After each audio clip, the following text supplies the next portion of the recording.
Welcome to the It's in Queens podcast. I'm your host, Jeff Simmons, and this is the only podcast that focuses on Queens, the borough that has it all.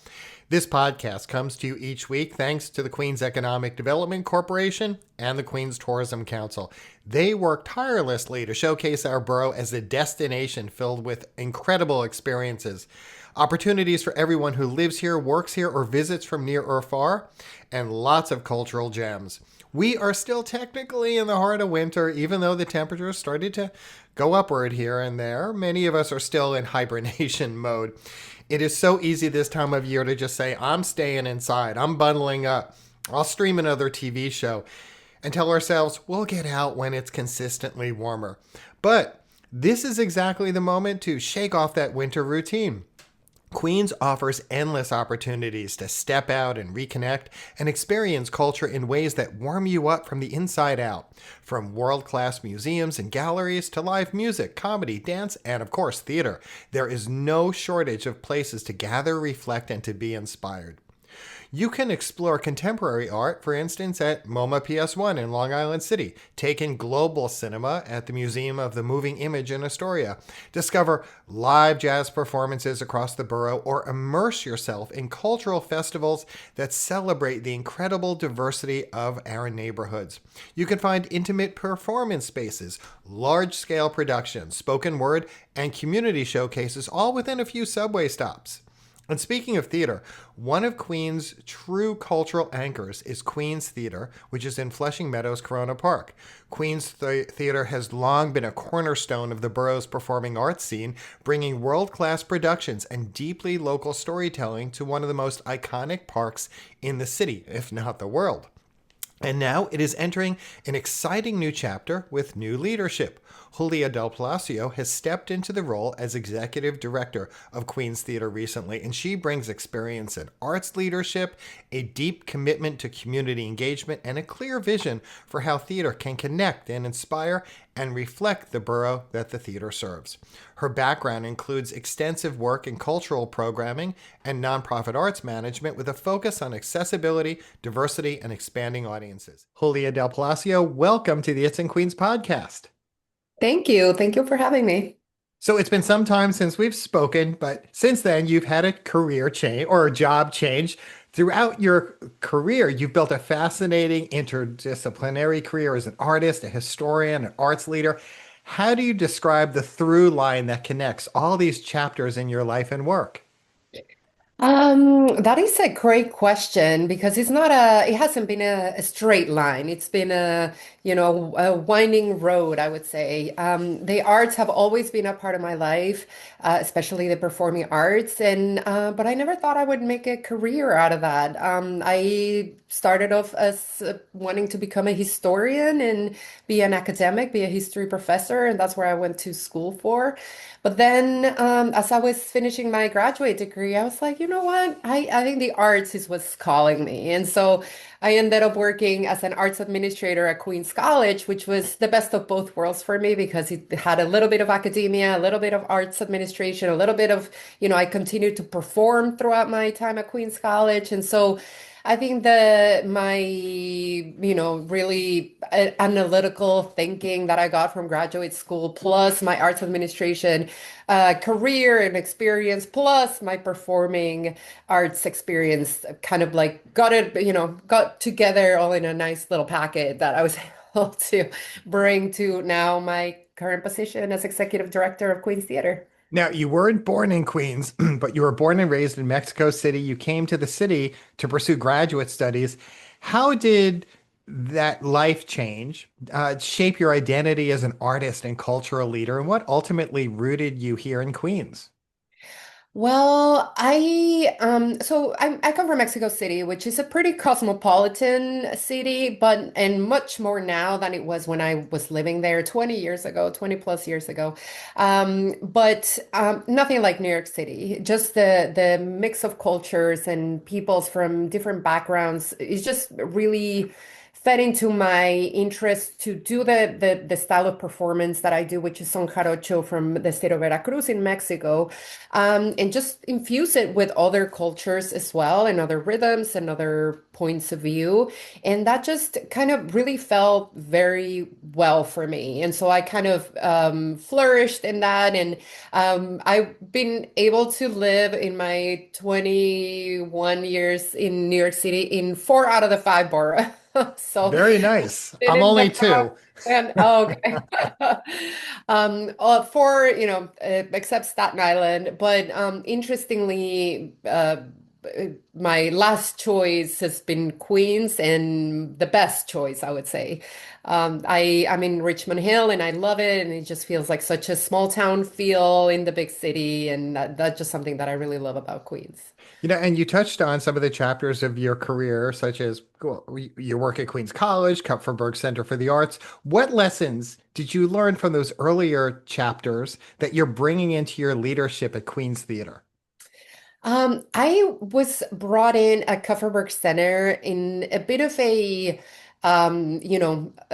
somebody there gave me a chance, so to speak. They said, look, you have, a fancy academic career, but you've never really worked as an arts administrator before.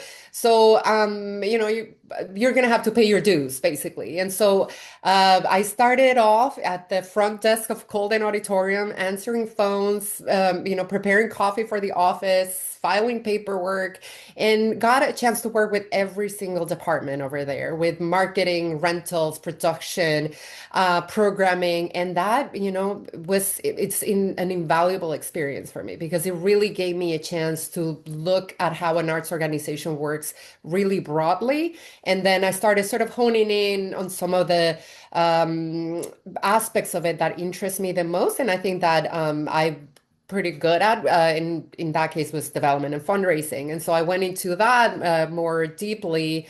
But I think that the experience that Kupferberg Center gave me was to learn from everybody in a very short period of time, and that has been really invaluable. So you're succeeding longtime executive director Terrence Sacramone, who expanded the theater's mission-driven programming and national leadership and accessibility. How are you honoring that legacy while also putting your own stamp on the organization? I well plan to continue that legacy very actively. It's a world that, accessibility and serving the disability community is a world that is new to me. I'll say that. But that has been incredibly rewarding already in my little over 2 months at the theater. I've learned so much from the work that Taryn did before me, and I definitely want to continue. And I definitely want the disability community and their families and anyone who wants to have a more accessible experience to learn about what we offer at the theater. I think we're probably one of the most accessible performing arts venues in the country. I agree, since I visited a number of times and I've witnessed this firsthand. You in interviews have talked about Queen's Theater as a homegrown and worldwide space. What kinds of artists and communities and collaborations are you most excited to cultivate as you plan future seasons beyond this month? Yeah, so I want to really bring the world to Queen's Theater in the sense of different disciplines, different styles, different backgrounds. I'm gonna be doing a lot of live music and continue with dance and theater, of course, as Taryn was doing before me.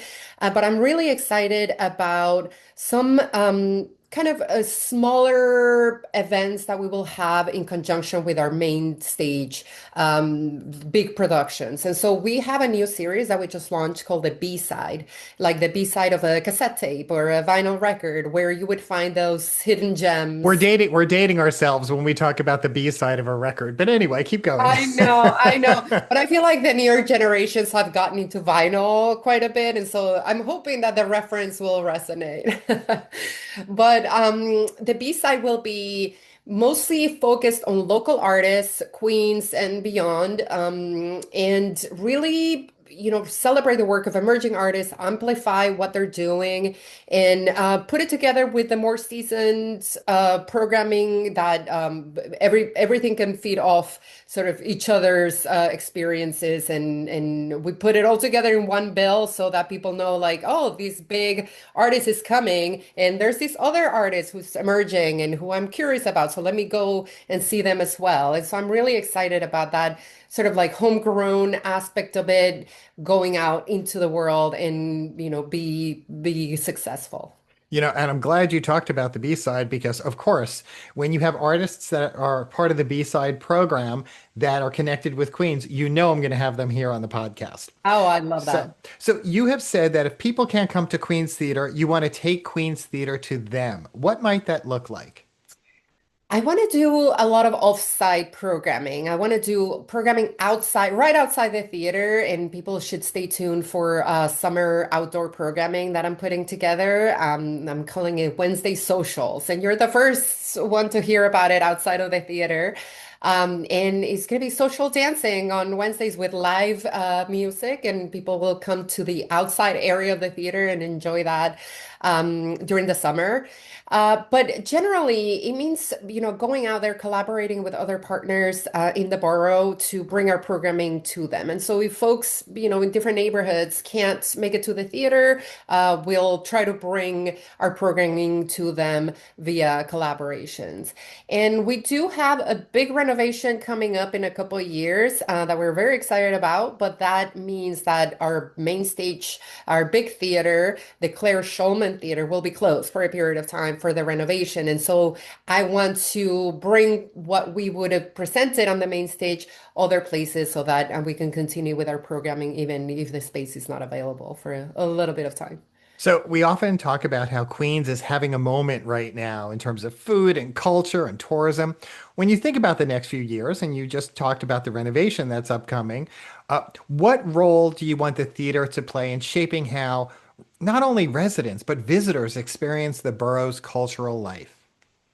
Well, we are Queens Theater, right? We're the theater for Queens and anyone who's visiting Queens. So I really want to emphasize that. And the theater has been one of the, I would say, longest standing organizations that present cultural program, multidisciplinary cultural programming.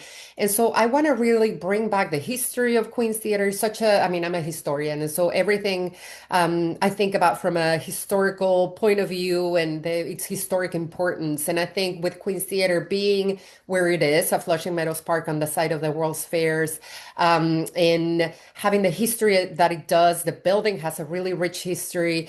I'm really just excited to celebrate that history at the same time that we're looking forward at what it's going to be. But I really want to remind people in Queens that we're there, that we have ways of them getting there via car, shuttle, public transportation, and that we're there for them. We want to be their home away from home. And one of my favorite times is spring and even summer and fall. Maybe winter not as easy, especially this winter, but I love getting off the 7 train and taking the stroll through Flushing Meadow Corona Park just to get to the theater. I know people can drive there. I know they can go other ways, but I love that stroll to and from the theater. Absolutely. Such a beautiful place. I mean, Flushing Meadows is beautiful. And like you say, when the weather allows it, just it's not a long walk, but it's very pleasant. So absolutely. So as I get ready to close, I want to just throw a final question at you. You're relatively new in this position. What excites you most on a personal level about this new chapter? It's a great question. I was very happy at Queens College. I wasn't thinking about leaving at all, but then, somebody whispered in my ear that Taryn was thinking about stepping down and whether I would have liked my name to be sort of like thrown in the ring for the executive director position. And at first I was like, you know what? I don't know that I'm looking to leave Queens College. I'm happy here. But as I thought about it, I thought, oh my goodness, what an exciting place to be in. And just so you know, when I first moved to New York City, my first professional performance was at Queen's Theater. A little over 20 years ago. And so it's such a nice full circle moment where I'm back to the stage where I first performed. And so it just felt like it was meant to be somehow. That's such a nice way to wrap up this interview. And as much as I want to wrap it up right there, I am going to ask you what the website is because I want people to know where to go if they want to find out what's on the horizon. For sure. It's www.queenstheater.org. And they can also follow us on social media at Queens Theater on Instagram, especially. And I just want to, if we have a little more time, just to point out some of the events that we have coming up in March and April and May. And I already mentioned the summer. So stay tuned for B-side. We have the Richwood Jazz Miles Davis Centennial Jam. It's a collaboration with Richwood Jazz, an organization that presents amazing jazz programming, and that's on Sunday, April 19th at 1 p.m. And then we have our Cinco de Mayo celebration. I'm really excited about this one because we'll have a celebration of Mexican composers on our main stage, but then we're doing what we're calling a Cinco de Mayo open stage, where people are going to be able to come to our the cabaret space, which is a smaller space next to the big theater, and do like an open mic. And we'll have a live mariachi band. So if they want to sing their hearts out with a mariachi band, they will be able to do so. And I think that's a dream for a lot of people who like Mexican music. And then we're going to have our Gregory Lewis organ monk sings, and he's going to be playing the music of Thelonious Monk on May 23rd. And we're going to have our Pride events on May 27th at the theater. More details TBD. Some exciting events on the horizon. Julia Del Palacio, I want to thank you so much. Congratulations on the new role. Thank you for joining us here on the It's in Queens podcast. Thank you so much, Jeff. Queens Theater truly is one of the borough's cultural gems. Again, located in Flushing Meadows Corona Park, it operates in the historic former New York State Pavilion buildings from the 1964 World's Fair, a setting that alone makes it so truly special. The theater presents a wide range of programming year-round, from contemporary plays and international performances to dance, family theater, and multicultural festivals. So if you have not been there lately, this might be the perfect season to change that and check it out. Now, if you're looking for even more ways to fill up your calendar as you decide, I don't want to hibernate anymore, we always have you covered here. That's where Rob Mackay comes in because he is with the Queens Economic Development Corporation and the Queens Tourism Council. And each and every week, he highlights several of the more exciting events that are happening in Queens. Here's this week's report. Hello, Jeff. Are you ready for some Irish music mixed with sounds from all around the world? Because there's something kind of exciting. It started last year and now it's back by popular demand. The New York Irish Center, which is located in Long Island City, opens or unveils its Crossroads concert series this Thursday, January 29th at 7 p.m. On this night, it's Irish and Southern Italian Sicilian fusion. So you can hear all the ukulele and pipes and tin whistles, along with instruments such as the zampagna and the chitara battente. After that, these concerts will be monthly, always at 7 o'clock. General admission is always $25. And February 26th is Irish with classic Turkish music. March 26th, Irish with Senegambian or West African music. August 16th, Irish with music with Moroccan Ganawa. May 28th, Irish with Puerto Rican bomba. And the last one on June 11th features Irish music with Albanian music. All a lot of fun.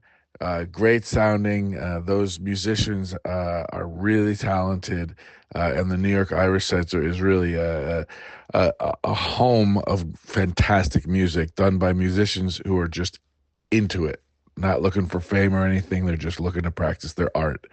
All right, Jeff, thank you very much. Hope to see you at each and every single one of these concerts. See, Queens never fades to black. There's always another performance, another gallery opening, another concert, another festival that's just waiting in the wings. The curtain is constantly rising somewhere in this borough at all times, whether it's on a grand stage in Flushing Meadows Corona Park or at a cozy neighborhood venue just a few blocks from your home. To discover what's coming up next, visit itsinqueens.com. That's where you'll find everything happening across the borough, from arts and culture to food, festivals, and of course, family-friendly events. And if you're interested in business news and how to help your business grow, well, head right over to queensny.org. That's the website of the Queens Economic Development Corporation. And when you're there, take a moment and sign up for their newsletter. Now, when you head out to enjoy a show, a museum, or any event in Queens, snap a photo or two and share them with us. Tag us on Instagram or X and use the hashtag #It'sInQueens, because your moment in the spotlight could become our photo of the week. As we close, here's something to keep in mind. Theater and the arts remind us that we're part of something larger. They challenge us, they connect us, they reflect who we are, especially in a borough as vibrant and diverse as Queens. So step out, take a seat, applaud loudly, support local artists, and let yourself be moved. I'm your host, Jeff Simmons, and that's it for this week's It's in Queens podcast.